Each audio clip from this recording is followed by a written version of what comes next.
वज़ीर-ए-आज़म ने ज़्यादती और रेप करने वाले मुजरिमों को नामर्द बनाने के लिए कानून की मंजूरी दे दी है, इस हवाले से क्या कहते हैं आप? मैं सलाम पेश करता हूँ इमरान खान साहब को। शुक्र है कि भुट्टो के बाद हमारे पास एक ऐसा लीडर आया है जिसने कोई ऐसा कानून पास करने की कोशिश की है।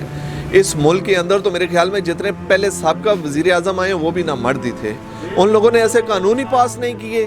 मैं कहता हूँ कि इन लोगों को पकड़ के चौक में टांग दिया जाए खंभों के साथ, इनके ना वो नफ्स काट के कुत्तों के आगे फेंक देने चाहिए, सांप और बिच्छुओं को डाल देने चाहिए। लोगों को शर्म ही नहीं आती। इस किस्म के बेहिस और बगैरत किस्म के लोग हैं। मैं कहता हूँ कि मुझे ये कानून दिया जाए ना, आप देखो मैं इनको कितने मीठे तरीके से इनके अज़ा काटूंगा, मैं इनके पूरा जिस्म काटूंगा, इनके दिल गुर्दे कलेजे निकालूंगा, कुत्तों के आगे डालूंगा। फिर इस कौम को समझ आएगी कि किसी के साथ ज्यादती करने की क्या सजा होती है। खान साहब ने जो कानून पास किया है ये बहुत बड़ा स्टेप है। खान साहब ने जो कानून पास किया जनरल ज़िया के बाद, तो इस हवाले से क्या कहते हैं? मैं कहता हूँ, मैं पहले भी उनको सलाम पेश कर चुका हूँ। इमरान खान साहब, आपने बहुत अच्छा कदम उठाया है। मैं कहता हूँ कि इस किस्म के अगर कदम जब तक नहीं उठाएंगे, इस किस्म की पॉलिसियाँ नहीं अपनाएंगे, कानून नहीं इख्तियार करेंगे, तब तक ये हमारे मुल्क के अंदर इस किस्म जराइम पेशा अफराद जो हैं वो मुतहरिक रहेंगे। इनको काबू करने के लिए, इनको नामर्द बनाने के लिए अगर हमारा कानून हमारा साथ दे तो इंशाल्लाह इस किस्म के केसेस नहीं होंगे। ये रेप, ये बच्चों के साथ ज़्यादती, औरतों के साथ ज़्यादती, फैसलाबाद ज़्यादती, जिस किस्म की भी ज़्यादतियाँ होंगी, अगर कानून सरेआम सज़ाएँ देना शुरू कर दे, इनके सीने में गोली मारे, तो ये इंशाल्लाह इस किस्म के कानून, इस किस्म के जुर्म पेशा अफराद जो है वो बाहर नहीं निकलेंगे। इन लोगों को शर्म ही नहीं आती है। ये शायद अपनी माँ बहनों के साथ भी इसी तरह करते होंगे, अपने घरों में भी इसी तरह रहते होंगे, अपनी खालाजाद के साथ भी इसी तरह रहते होंगे। मैं कहता हूँ कि इन लोगों को तो कोई अपने घरों में नहीं घुसने देता होगा, अपने महल्लों में नहीं घुसने देता होगा। इस किस्म के घटिया किस्म के ये लोग हैं, इन लोगों को शर्म ही नहीं आती है। घटियापन इनके अंदर इतना भरा हुआ है, इनके अंदर एक हवस का जहर भरा हुआ है, जो ये बच्चों को टारगेट करने की कोशिश करते हैं। 14 साल मासूम बच्चे को वो उसके साथ ज्यादती भी कर, 10 मुहर्रम को उसके साथ ज्यादती भी करते हैं और उस बेचारे को गोली भी मार देते हैं। जय मखसूसा पे उसकी गोली मार के उसे इबरत का निशान, और यार इबरत का निशान तो इन लोगों को बनाना चाहिए। इनके उज़ू काट के ना कुत्तों के आगे फेंक देने चाहिए। इनको मैं कहता हूँ कि इनके दबा देने चाहिए, इनको नामर्द कर देना चाहिए। बगैरत के बच्चों को शर्म ही नहीं आती, हया नहीं है इन लोगों के अंदर। तो क्या समझते हैं ऐसे कानून पास करने से, जो खान साहब ने स्टेप लिया है, खान साहब ने कानून पास किया है, इससे जो ऐसे जराइम इसमें कमी होगी? इंशाल्लाह ज़रूर कमी होगी इसमें। मैं कहता हूँ कि इनको ना मेडिकली तरीके से नामर्द कर देना चाहिए। अगर नामर्द कर देंगे, ये जो जराइम पेशा अफराद हैं ये बाहर ही नहीं निकलेंगे। जब ये नामर्द होंगे, इनको हवस ही नहीं आएगी, इनको किसी किस्म की वो हासिल ही नहीं होगी, तो ये कहाँ जुर्म करेंगे। ये चंद घटिया लोग इस माशरे के अंदर मौजूद होते हैं जो हमारे अंदर काली भेड़ों की तरह मौजूद हैं। तो मैं कहता हूँ अल्लाह करे कि इस किस्म के लोगों को अल्लाह पाक गर्क करे, इन लोगों को सज़ा दी जाए ताकि इस किस्म के लोग मुतहरक न हों। अस्सलाम वालेकुम। वालेकुम अस्सलाम। इमरान खान ने जो बयान दिया, जो बच्चों के साथ ज़्यादतियाँ रेप करेगा उसे सरेआम चौक में सजाए मौत दी जाएगी, इस हवाले से क्या कहते हैं आप? मैं कहता हूँ जी माशाल्लाह ये बहुत अच्छा कदम है कि अगर कोई भी किसी किस्म का रेप करने की कोशिश करेगा, किसी भी किस्म की, बच्चों के साथ होगी, ख़वातीन के साथ होगी, उसका हक यही बनता है कि उसको चौक में सरेआम लटकाया जाए, उसे कोड़े मारे जाए। जिस तरह मेरे ख्याल में भुट्टो के दौर में ऐसा हुआ था कि एक जनरल ज़िया के दौर में हुआ था। जनरल ज़िया के दौर में इस तरह हुआ था कि एक ज़्यादती का केस साबित हो गया उस शख्स के ऊपर और उसे सरेआम कोड़े मारे गए चौराहे के अंदर खड़े करके। मैं कहता हूँ इस किस्म का कानून यहाँ पे लागू होना चाहिए। ये किस किस्म की बेहिस कौम है, यकीन माने कि ये अपने आप को पाकिस्तानी कहते हैं, इस्लामिक नज़रिया इनका है। मैं समझता नहीं हूँ, मदीने की रियासत में रहते हैं, मदीने वाले हैं ये लोग, इनकी लू मदीने से लगी होती है। इनको पता है कि हमने खाने काबे के तवाफ़ भी करने हैं, लेकिन जब इनके ऊपर हिर्स तारी हो जाती है तो ये किस किस्म की हवा की बेटियों के साथ खेलना शुरू कर देते हैं। अब एक औरत मोटरवे के ऊपर जा रही है, यार उसके साथ 2 मासूम छोटे छोटे बच्चे हैं, वो देखिए उसके साथ किस तरह उन्होंने ये प्रोपेगेंडा करने की कोशिश की है कि पुलिस वालों को उसने कॉल किया है और उसकी सिक्योरिटी के लिए कोई बंदा नहीं पहुंचा।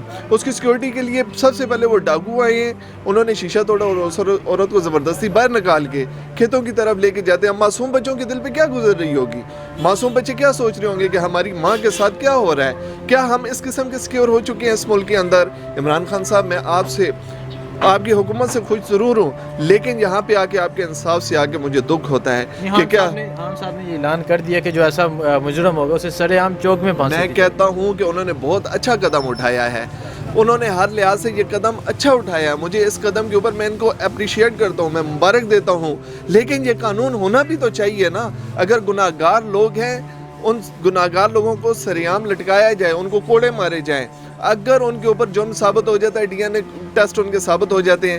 یار یہ کس قسم کی بیس قوم کی آپ بات کر رہے ہیں؟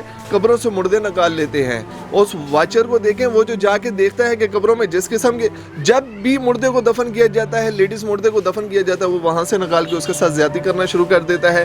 کیا وہاں قبرستان کی کوئی انتظامیہ نہیں ہے؟ ہمیں ہر طرف سے شکایت انتظامیہ کی طرف سے ہوتا ہے۔ عمران خان صاحب کس کس چیز کی پروٹوکول کریں، کس کس چیز کو دیکھیں؟ میں کہتا ہوں کہ جب تک قانون سخت نہیں ہوگا تب تک ہمارے ملک کے اندر امن نہیں ہوگا۔ یہ اس قسم کے بے حس لوگ ہیں، یہ اس قسم کے بے حیا قسم کے لوگ ہیں جن کو نہ اپنے خاندان کا پتہ ہے، نہ اپنے ماں باپ کا پتہ ہے، وہ اس قسم کی زیادتیاں کرتے ہیں۔ 4 سال کے معصوم بچے کی طرف دیکھ لیں، اس کے ساتھ 2 بندے مل کر گینگ ریپ کر کے اس بیچارے کو یار آگ لگا رہی ہیں۔ کس قسم کی، کس طرف جا رہے ہیں ہم یار؟ کون سے ملک میں ہم رہ رہے ہیں؟ کیا ہمارا کوئی قانون نہیں ہے؟ قانون کو لاگو کیا جائے، ان لوگوں کو سریعام پھانسی دی جائے، سخت سے سخت ان لوگوں کو سزا دی جائے۔ حضرت عمر کے دور میں جب ان کے بیٹے کے اوپر الزام لگا نا، تو انہوں نے کہا کہ میرے بیٹے کو سب سے پہلے کوڑے مارے جائیں، اور جو اس کے اوپر رحم کرے گا نا اس کو بھی 80 کوڑے مارے جائیں۔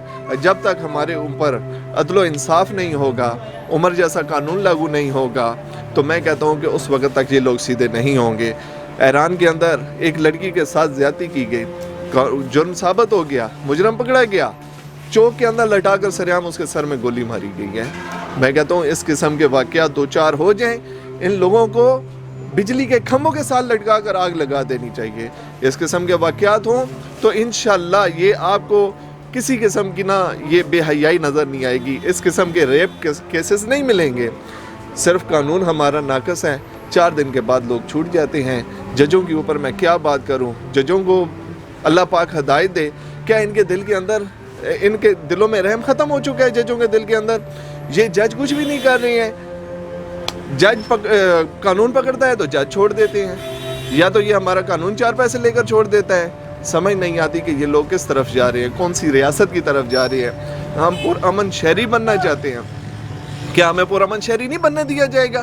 کیا ہمارے اوپر اس قسم کے سخت قسم کے لوگ مسلط کیے جائیں گے کہ ہم جرم کریں گے اور ہمیں چھوڑ دیا جائے گا؟ اگر میں بھی جرم کرتا ہوں، میں بھی خطاوار ہوں، تو مجھے بھی اس چوک کے اوپر لٹکایا جائے۔ اگر اس قسم کے اقدام نہیں ہوں گے تو اس قسم کا فیصلہ کرنا مشکل ہو جائے گا۔ ریپ کیسز بھی آپ کو زیادہ ملیں گے، گلی چوراہوں میں بھی کیس زیادہ ملیں گے، اور ہمارے یہ جو میڈیا ہے اس کو موقع ملے گا بار بار اس قسم کے کیسز کو اوپر اٹھانے کا۔ میں کہتا ہوں ایوان بالا سے میری درخواست ہے، صدر مملکت سے میری درخواست ہے، وزیر اعظم صاحب سے میری درخواست ہے کہ اس قانون کو بہتر طریقے سے، آئین طریقے سے پاس کیا جائے، پاس کر کے جو خطاوار لوگ ہیں، جو جرم کردہ لوگ ہیں، جو اس جرم میں ملوث ہیں، ان کے ڈی این اے ٹیسٹ کیے جائیں، ڈی این اے ٹیسٹ کر کے ان لوگوں کو چوک میں لٹکایا جائے۔ تو کیا سمجھتے ہیں ایسے واقعات کیوں پیش آتے ہیں؟ ایک 4 سالہ بچے کے ساتھ، ایک 4 سالہ بچی کے ساتھ، کبھی کسی کو زندہ جلا دیا جاتا ہے، کبھی کسی کو زندہ دفنا دیا جاتا ہے، کیوں ایسے واقعات پیش آتے ہیں؟ دیکھیں یہ ہوس کا نشانہ، یہ ہوس کا نشانہ بناتے ہیں یہ لوگ۔ حالانکہ بھٹو دور کے اندر یہاں پہ اس قسم کے سپاٹ بنائے گئے تھے، تھوڑے مخصوص قسم کے، کہ جن لوگوں کو حاجت ہوتی تھی ان لوگوں کو جا کے وہاں پہ اپنی حاجت پوری کر دینی چاہیے تھی۔ لیکن یہاں پہ کیا ہو رہا ہے کہ صرف اور صرف ہوس کا نشانہ بنانے کے لیے ان کو جب کوئی بڑے لوگ نہیں ملتے تو یہ بچوں کا سہارا لیتے ہیں۔ اب مدرسوں کے اندر میں بڑی شرم سے یہ بات کہہ رہا ہوں، پچھلے دنوں مردان کے اندر ایک مدرسے کے مولوی صاحب تھے، انہوں نے کسی بچی کے ساتھ زیادتی کرنے کی کوشش کی اور وہاں پہ پکڑے گئے۔ میں کہتا ہوں کہ یہ لوگ ہوس کا نشانہ بنے ہوئے، ہوس ہے ان کے اندر، وہ اپنی ہوس مٹانے کے لیے، پوری کرنے کے لیے ایسے کام کرنے کی کوشش کرتی ہیں۔ خدا را آپ بچوں والے ہیں، ہم بھی بچوں والے ہیں، ہمیں چاہیے کہ ہم اس قسم کا کام بالکل نہ کریں۔ اگر ہمیں کوئی طلب ہے تو نماز کی طرف جائیں، 2 رکعت نماز نوافل پڑھ لیں۔ جن لوگوں نے کبھی نماز ہی نہیں پڑھی ہوتی ان کے اندر بے حیائی عام ہو جاتی ہے۔ خدا را نمازوں کو عام کرو، صدقہ دو، خیرات دو، انشاءاللہ ایسے کیس نہیں ہوں گے۔